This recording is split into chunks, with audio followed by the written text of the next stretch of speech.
¿Qué pasaría si les digo que, oye, por si acaso, para que la gente lo entienda, el gobierno estadounidense está haciendo o ha generado situaciones como esta, donde un gigante petrolero exporta 0 barriles por primera vez en 35 años?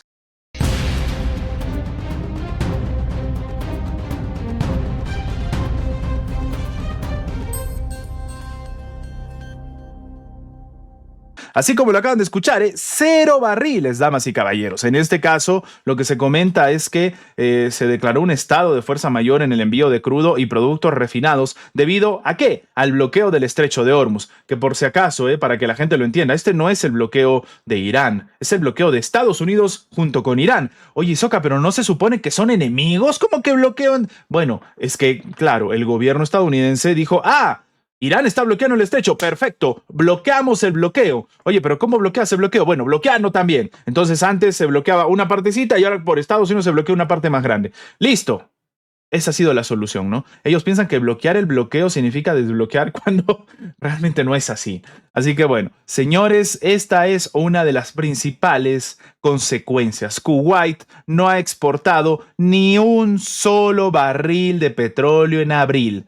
Repito, ni un solo barril de petróleo en abril. No en una semana, no en un día, no en 2 semanas, no en 15. No. En todo el bendito mes de abril. Esto según ha comentado Tanker Trackers, una empresa de seguimiento de carga marítima y petrolera. Sí, lo anterior supone la primera interrupción de este tipo desde la Guerra del Golfo en 1991. Imagínense ese contexto histórico tan masivo. Y esto cuando Irak invadió precisamente Kuwait. O sea, la última vez que estos señores dejaron de exportar barril de petróleo fue cuando invadieron su país.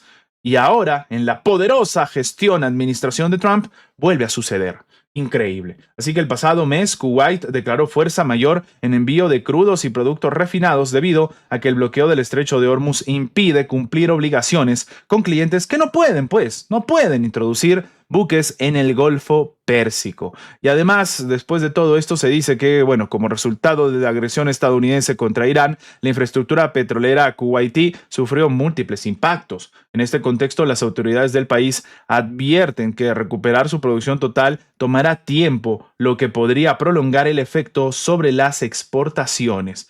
Claro, ya que un país que, repetimos, no está exportando absolutamente nada, te salga a decir que esto podría prolongar el efecto, significa que económicamente Kuwait va a sentir el golpe más que algunos otros países. Y claro, ya algunos analistas están diciendo, perfecto, pero que no se preocupe Kuwait, que siga dándole su espacio, su territorio a Estados Unidos para que sigan atacando a Irán. Y claro, esto es lo que sucede por trabajar en esta parte del mundo. Así que vamos a ver cómo evoluciona esto, pero los que se supone son aliados de Estados Unidos, están viendo cómo el escenario les ha reventado en la cara. Cómo lo que Trump les vendió que sí, que todo va a estar bien, que no se preocupen, que en cualquier momento, señores, todo esto les ha reventado de una manera brutal. Y bueno, hablando de situaciones brutales, ¿qué pasaría si les digo que, oye, por si acaso, Teherán ha puesto una condición para que sus adversarios puedan transitar por el estrecho de Hormuz? Así como lo acaban de escuchar, Oye, pero Hisoka, ¿no que hay un doble bloqueo? Bueno, parece que el que quiere bloquear más es Estados Unidos, golpeando así a sus propios aliados. Aliados entre comillas, vamos a decir, porque alguien que realmente es tu aliado no te hace eso, ¿no? Y sí, pues las autoridades de Irán consideran que controlar el estrecho es vital para el país, por lo que planean medidas en cuanto al tránsito de embarcaciones de naciones hostiles. Sí, Irán no va a permitir que embarcaciones de los países que participaron en la agresión de la República Islámica transiten por el estrecho de Hormuz hasta que paguen una indemnización. Esto es lo que ha dicho Mohammad Reza Razaei, jefe del Comité Parlamentario de Asuntos Civiles de Irán. Y esto lo informa el medio ISNA. Y es que el alto funcionario indicó que los pagos deben realizarse en la moneda nacional de Irán, obviamente, ¿no? Para no seguir siendo objeto, pues, de las sanciones de Estados Unidos, y que además además se comenta que se tiene que utilizar la moneda, el real, y los ingresos obtenidos en ese sector se van a destinar a ayudar a las Fuerzas Armadas y el 70% se va a destinar al sustento, sobre todo de la población. Esto es lo que destacó en este contexto. También aseguró que el control del estrecho de Hormuz tiene una importancia vital para Teherán. A ver, algo que ya conocemos y sabemos y que de hecho el gobierno estadounidense, según dicen algunos analistas, intentó hacerse con el control del estrecho de Hormuz. No le salió muy bien, evidentemente, pero lo intentó hacer. Así que esta es la respuesta por parte de Irán a los países como Kuwait, que acabamos de ver, que sencillamente no tienen cómo utilizar sus recursos.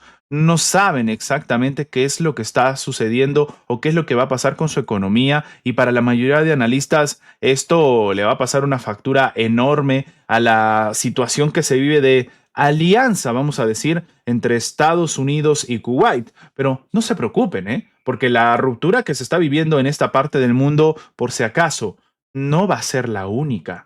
Señores, se está generando una nueva fractura también entre dos aliados de Estados Unidos en medio de la agresión contra Irán. La administración Trump tardó en comprender la gravedad de la brecha entre estas dos naciones árabes y optó por no involucrarse a medida que se profundizaba, según indicaron fuentes al medio Axios. Señores, los Emiratos Árabes Unidos y Arabia Saudita, aliados de Estados Unidos, traidores a la causa árabe, como dicen algunos, ya no se pueden ver ni en pintura, se están sacando los ojos. Sí, esto sucede en Oriente Medio. Se encuentran inmersos en una complicada ruptura en medio de la guerra contra Irán. Esto informa el medio Axios. Y es que Abu Dhabi ha anunciado el día martes la salida, lo comentábamos aquí en videos, de la Organización de Países Exportadores de Petróleo, de la OPEP, y de su versión ampliada, la OPEP+, para extraer petróleo con sus propios términos, no estar siguiendo pues lo que dicte un grupito, ¿no? La declaración se produjo el mismo día en que el príncipe heredero Mohammed bin Salman, obviamente ya estamos hablando del propio Arabia Saudita, convocó en Jeddah una cumbre extraordinaria de líderes del Golfo Pérsico. Según una fuente informada sobre las conversaciones, los saudíes quedaron completamente desconcertados y furiosos, así como lo acaban de escuchar. La ruptura de los Emiratos Árabes Unidos con el cártel petrolero liderado por Riad representa la primera factura de una rivalidad regional impulsada por alianzas y posturas contrapuestas sobre Yemen, Sudán y Palestina, así como por la animosidad personal entre los líderes de ambas naciones. No se soportan. El conflicto en Irán no ha hecho sino profundizar la brecha. Otra consecuencia oculta, dirían algunos, al conflicto que se vive en Oriente Medio y por bombardear Irán. Esto es una locura. Sí, el presidente emiratí, el señor Mohammed bin Zayed Al Nahyan, ha estado esperando que la guerra pudiera evitarse e intercedió ante el presidente estadounidense en contra. Sin embargo, una vez iniciada, presionó para que la lucha se prolongara hasta el final. Y algunos dirían, oye, pero ¿por qué? Decidido a que la República Islámica no saliera fortalecida. Según indica el medio, intentaron hundir a Irán. Por su parte, el príncipe heredero saudí tenía una visión opuesta. Inicialmente estaba a favor de la guerra, pero luego estaba deseoso de una salida cuando se hizo evidente el daño a su economía. Y, por supuesto, no todos ellos dependientes del petróleo. Es increíble, ¿no? Uno estaba a favor y el otro estaba en contra. Empezó la guerra, vieron que no daba resultado y otro estaba en contra y el otro a favor. Increíble, ni siquiera se pueden poner de acuerdo ellos mismos. Y en este contexto, los Emiratos Árabes Unidos están ahora impulsando su visión de los Acuerdos de Abraham, una serie de tratados mediados por Washington en el 2020, sí, en la primera administración de Donald Trump, que normalizaban pues las relaciones diplomáticas, comerciales y de seguridad entre Israel y 4 naciones árabes, así como su alianza con Tel Aviv, que proporcionó capacidades de defensa antimisiles por primera vez al comienzo de la guerra. Arabia Saudita, por su lado, está alineado más con Turquía y con Pakistán. Ay, ay, ay. Claro, ¿qué ha hecho Trump? Quedarse callado, no involucrarse, que se saquen los ojos entre ellos. ¿Y saben por qué es importante que se saquen los ojos entre ellos? Porque eso le conviene a Netanyahu, eso le conviene a Israel. Israel, mientras menos países árabes en la región, mejor para ellos. Así que, mientras la administración Trump tardó en comprender lo que realmente estaba sucediendo y decidieron quedarse callados, entre ellos estaban sacando los ojos. Al comienzo de la crisis, Marco Rubio le dijo a Riyadh y Abu Dhabi que Washington no iba a tomar partido. Buena suerte, agarren sus cuchillos, ¿no? Le dijo básicamente Marco Rubio. Apuntaron a que el enviado del inquilino de la Casa Blanca, que a la vez es su yerno, el señor Jared Kushner, quien mantiene estrechos vínculos con líderes e intereses comerciales de ambas partes en Oriente Medio, lo hemos explicado en varios videos, también se mantuvo al margen.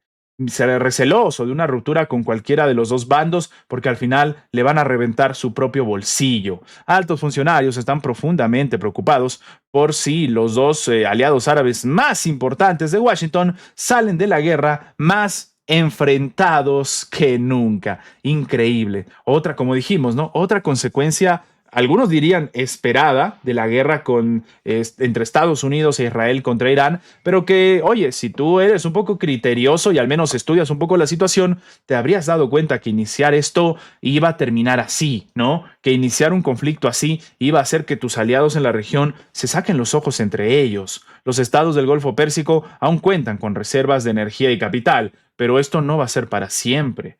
Así que vamos a ver qué pasa, ¿no? Si bien existe una relación de seguridad con Washington que la guerra no ha hecho más bien que fortalecer, lo cierto es que tanta alianza y tanto que yo te ayudo, que yo te defiendo y bla, bla, bla, simplemente no ha servido, simplemente no ha dado resultados. Entonces la situación en Oriente Medio es mucho más grande y mucho más preocupante de lo que realmente la gente siquiera se imagina. Y es más, para muestra de cómo las visiones de lo que sucede son tan diferentes según el contexto, tenemos que hablar de Israel. Y es que un ministro israelí ha salido a decir que Trump es simplemente un milagro. ¿Se acuerdan con lo que habíamos comentado? Israel intentó convencer a Bush, no le hicieron caso para atacar a Irán. Intentó convencer a Obama, no funcionó. Intentó convencer a Biden, no funcionó. Y el único que pisó el palito, como se dice coloquialmente, el único que cayó en la emboscada fue Trump. Y saben qué es lo más curioso, que desde Bush les estaban diciendo que Irán ya iba a tener pronto armas nucleares. Increíble, ¿no?